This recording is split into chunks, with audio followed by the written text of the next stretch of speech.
Alors, sur cette délibération, donc ça a été dit, c'est une délibération technique qui vise à accorder, réitérer, modifier des garanties d'emprunt. L'encours total des prêts concernés, qui est mentionné dans le dossier de synthèse, est de plus de 161 millions d'euros, dont 1,4 million pour la rue de Chanzy.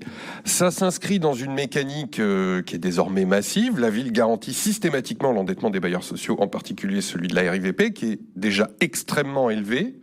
Et ces garanties d'emprunt, c'est une dette hors bilan pour la ville de Paris. Donc pour ceux qui ne sont pas familiers, c'est pas une dette présentée en dette, c'est une dette présentée en annexe. On met juste un petit mot pour dire on a donné des engagements, dont le volume total de dette atteint quand même plus de 12 milliards d'euros en 2026, c'est-à-dire plus que les recettes.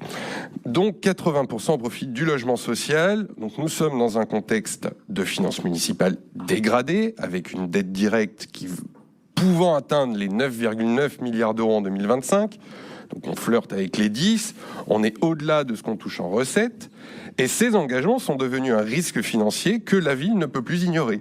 Ils imposent à la ville de devoir couvrir en cas de défaut, dans une période où les bailleurs sociaux sont eux-mêmes très fragilisés, avec l'inflation des coûts des travaux, les impayés, forcément c'est du C en moins pour eux, des dépenses de rénovation énergétique, l'incapacité à assumer les effets des loyers capitalisés.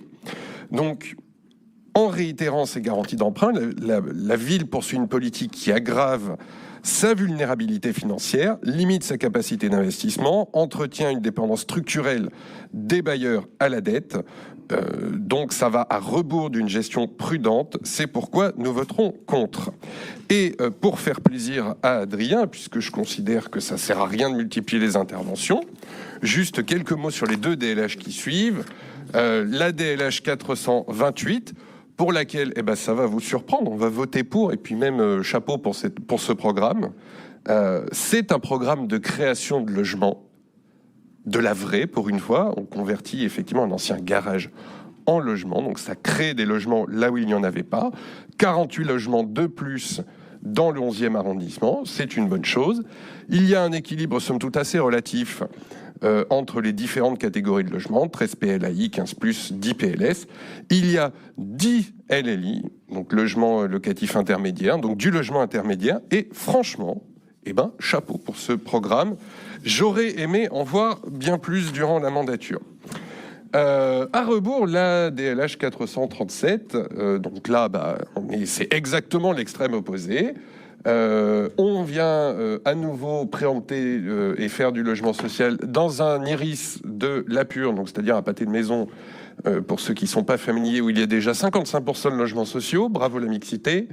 On récupère un immeuble qui est en bon état, c'est mentionné dans le dossier de synthèse, au regard des travaux de réhabilitation récents menés par le propriétaire actuel. Il n'est prévu que des travaux de relocation des logements.